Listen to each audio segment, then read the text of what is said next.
করেছি। আপনারা বিশ্বাস করবেন না,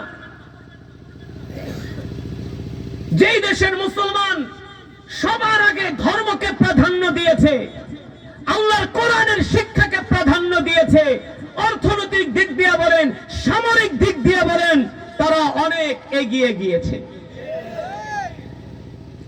বাংলাদেশের স্কুল কলেজে কোরআনের শিক্ষা বাধ্যতামূলক না, কিন্তু ইরানের স্কুল কলেজে ধর্মীয় শিক্ষা, কোরআন শিক্ষা বাধ্যতামূলক।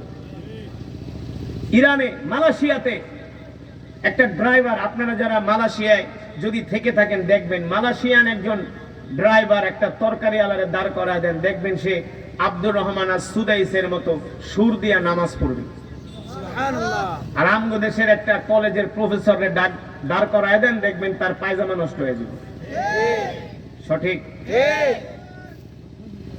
আমি আপনাদেরকে যেটা বলার উদ্দেশ্য সেটা হলো, আল্লাহর কোরআনকে তারা কত ভালোবাসে দেখেন।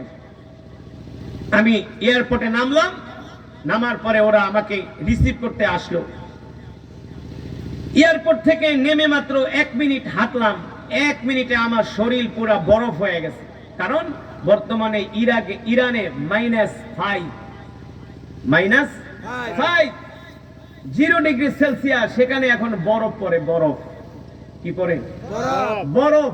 পুরা ইরানটা এখন ডিপ ফ্রিজ, পুরা ইরানটা এখন ডিপ ফ্রিজ। তো আমি এয়ারপোর্ট থেকে তেহরানে যাচ্ছি, 50 কিলোমিটার রাস্তা, দুই পাশে পাহাড়, আর পুরা পাহাড় বরফে ঢেকে গেছে, পুরা রাস্তা গাছ বরফে ঢেকে গেছে। ইভেন আমাকে যেই গাড়িটা আমাকে নেওয়ার জন্য আসছে, ওই গাড়িটার উপরে পুরা বরফ। হোটেলে গেলাম দুপুর 2টায়। আমি ভাবছি হয়তোবা শীতের দিন, হয়তোবা ওরা আসর কিংবা মাগরিবের পরে আমার তেলাওয়াতের শিডিউল রাখছে। জিজ্ঞেস করলাম আমার তেলাওয়াতের শিডিউল কয়টায়? বলে রাত 10:30টায়। আমি বলি, মিয়া তুমগো দেশে যে বরফ পড়তেছে,